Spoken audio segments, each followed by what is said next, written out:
We have a clear, undeniable, indisputable imprint of global warming on the global climate system. Climate researcher Art Miller with Scripps Institution of Oceanography says warmer than usual ocean temperatures are fueling the massive hurricanes. That causes more evaporation of moisture into a given hurricane.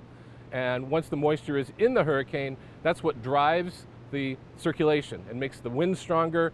And once the winds get stronger, that basically pumps up more moisture from the ocean, which then eventually leads to more rain. Hurricane Harvey developed in 85-degree waters in the Gulf of Mexico. It's approximately 5 degrees warmer than normal. The Atlantic is up nearly 2 degrees. The above-average temperatures are blamed in part to natural variability. Ocean surface temperature varies from natural causes and also human-induced causes such as climate change.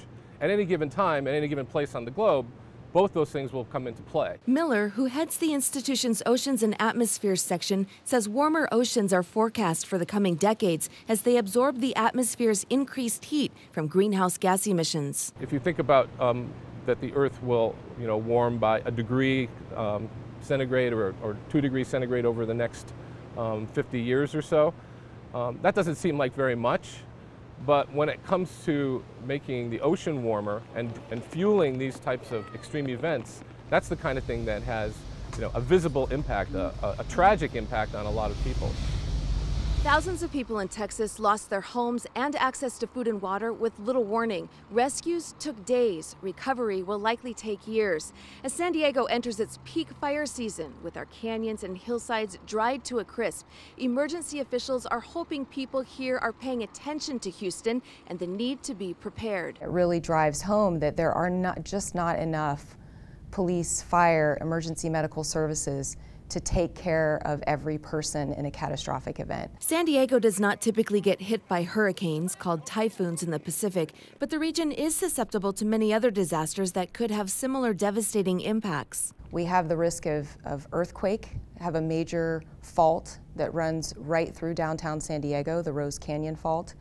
We have numerous other faults throughout San Diego County.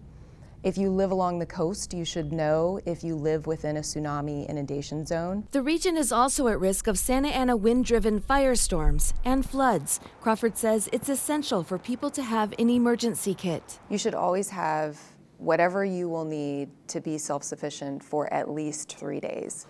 That's a minimum, and that would include food, water, and emergency supplies. You always want to have some way to get information about what's happening. So.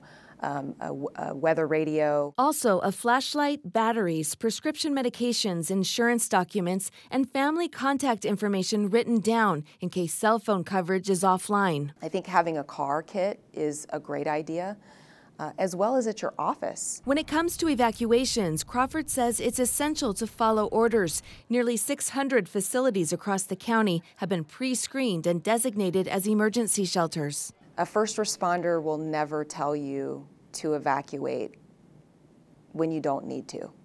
If they tell you to evacuate, you should leave immediately. Crawford oversees emergency response when disaster strikes from a command center in Kearney Mesa. The center has been activated during several major fires with 150 emergency officials and city and county leaders who coordinate efforts to keep the public safe. 2007, 12 to 13% of our county's total land mass burned. We had 515,000 people evacuated. In shelters, we sheltered more than 20,000 people. Those are huge numbers. Lessons learned from previous disasters have increased the county's preparedness and capabilities, but Crawford says climate change is expected to add a whole new dimension.